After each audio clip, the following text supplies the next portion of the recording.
Saddam Hussein, a complex and controversial Iraqi leader who rose to power through violence and ruled with an iron fist for over 2 decades. In this video, we will explore some of the lesser-known facts about his life and legacy. Saddam Hussein was born on April 28, 1937. In Al-Ajah, a small village near Tikrit, to parents Hussein Abdul Majid, who was a peasant, and Subat Tulfa al-Musalat. Before Saddam's birth, both his father and brother had succumbed to cancer. These tragic losses left Saddam's mother so deeply affected by grief that she made an unsuccessful attempt to terminate her pregnancy and took measures to end her own life. Saddam's mother, Sabah, received some financial support from her brother, Karala Tulfa, who lived in Tikrit. He took care of Saddam's upbringing, and later in life Saddam Hussein rewarded him generously. When Saddam Hussein was 3 years old, his mother remarried to a man named Ibrahim Hassan. They had 3 children together. He was a harsh and abusive stepfather who forced Saddam to work long hours in the fields and denied him an education. He also beat Saddam frequently, even to wake him up. Saddam Hussein fled his abusive stepfather at the age of 10 to live with his uncle, Karala Talfa, a nationalist military officer. Talfa became a father figure to Saddam, and under his guidance, Saddam attended the National Secondary School in Baghdad. Saddam Hussein dropped out of law school in 1957 at the age of 20 to join the Ba'ath Party, a revolutionary pan-Arab nationalist movement. His uncle, who was a member of the party, had influenced his decision. During this time, Saddam worked as a secondary school teacher to support himself. Saddam Hussein, despite his ambition to improve his social status through military service, failed to enter the Baghdad Military Academy due to a low weight and being a high school graduate. However, he later attained the high rank of Major General in the Iraqi army when he became the president, despite lacking formal military education and not rising through the ranks traditionally. Saddam Hussein's involvement with the Ba'ath Party in Iraq grew steadily in the following years. He played a role in a failed assassination attempt on the Iraqi Prime Minister in 1959, which brought him to the attention of the Ba'ath Party and the Iraqi public. After the assassination attempt, Saddam fled to Cairo, Egypt, where he continued his education but didn't finish. Saddam married Sajida Talfa, his cousin, in 1962 while he was still in exile in Cairo. They had 5 children together, 2 sons, Qusay and Uday, and 3 daughters, Rana, Raghad, and Hala. Then Saddam married Samira Shabandar in 1986. She was a member of a prominent family in Baghdad. In 1963, a coup orchestrated by Ba'athist-affiliated military officers overthrew the Iraqi prime minister, and Saddam returned to Iraq. He played a key role in establishing the Ba'ath Party's security organization, the Hanin Group, in 1964. In 1968, Saddam played a role in a bloodless coup that ousted the Iraqi president, and he became the deputy to the new president, Ahmed Hassan al-Bakr. Despite being officially second in command, Saddam was increasingly the driving force behind the Ba'ath Party, solidifying his power and ensuring social stability in Iraq.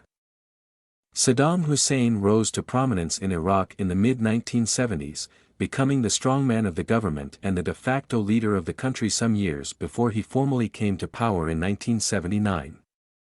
He consolidated his power by carefully cultivating relationships with fellow Ba'ath Party members and building a powerful circle of support. When President al-Bakr started to make treaties with Syria that would lead to unification between the two countries, Saddam forced him to resign and assumed the presidency. On July 22, 1979, Saddam Hussein convened an assembly of Ba'ath Party leaders and accused them of treason.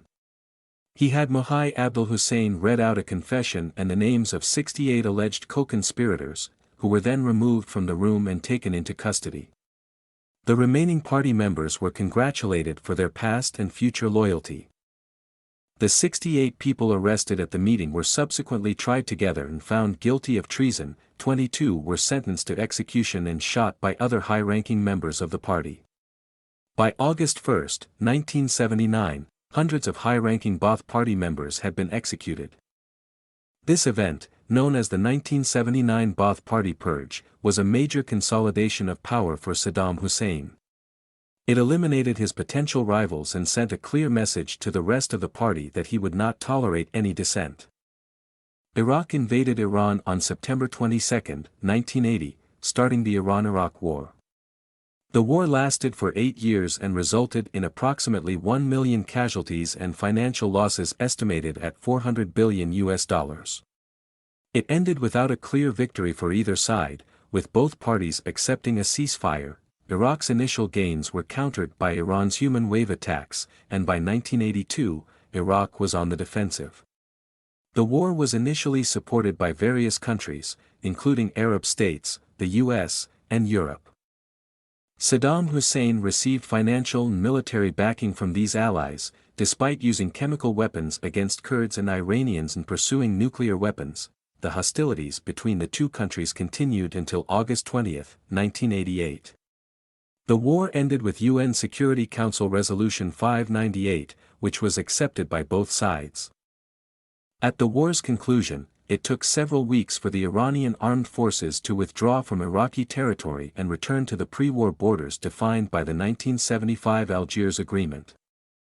After the Iran-Iraq War, Saddam Hussein demanded that Kuwait forgive Iraq's war debt and reduce oil production, also claiming that Kuwait was historically part of Iraq. When Kuwait refused, he invaded on August 2, 1990, citing insults by the Kuwaiti emir as a pretext. A US-led coalition, backed by the UN, launched a bombing campaign against Iraq on January 16, 1991, after Saddam ignored a deadline to withdraw from Kuwait.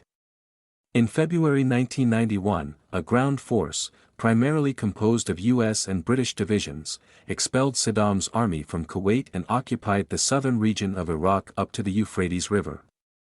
The war ended on March 6, 1991, with a ceasefire agreement. Iraq agreed to dismantle all chemical and biological weapons and allowed UN inspectors to verify compliance. UN trade sanctions remained in place until Iraq fulfilled all conditions. Approximately 175,000 Iraqis were taken as prisoners, and Iraqi casualties were estimated to exceed 85,000. In 1991, uprisings erupted in the Kurdish north and Shia southern and central parts of Iraq. The uprisings were ruthlessly repressed by the Iraqi government, resulting in the deaths of 100,000 to 180,000 people, mostly civilians. UN sanctions on Iraq remained in place after the invasion of Kuwait, blocking Iraqi oil exports. In the late 1990s, the UN considered relaxing sanctions due to the hardships faced by ordinary Iraqis. The number of deaths in southern and central Iraq during the sanctions is disputed. Saddam's government accepted the Oil for Food program in 1996, which offered humanitarian aid in exchange for oil exports. In 2002, U.S. President George W. Bush accused Iraq of possessing weapons of mass destruction and threatened to take action to topple the Iraqi government. Despite the lack of evidence, the U.S. invaded Iraq in March 2003. The Iraqi government and military collapsed within 3 weeks, and Saddam Hussein went into hiding. He was eventually captured in December 2003 and executed in 2006 for crimes against humanity. Saddam Hussein was a complex and controversial figure. He was both a visionary leader and a ruthless dictator. His legacy will be debated for many years to come. Like and subscribe for more great content.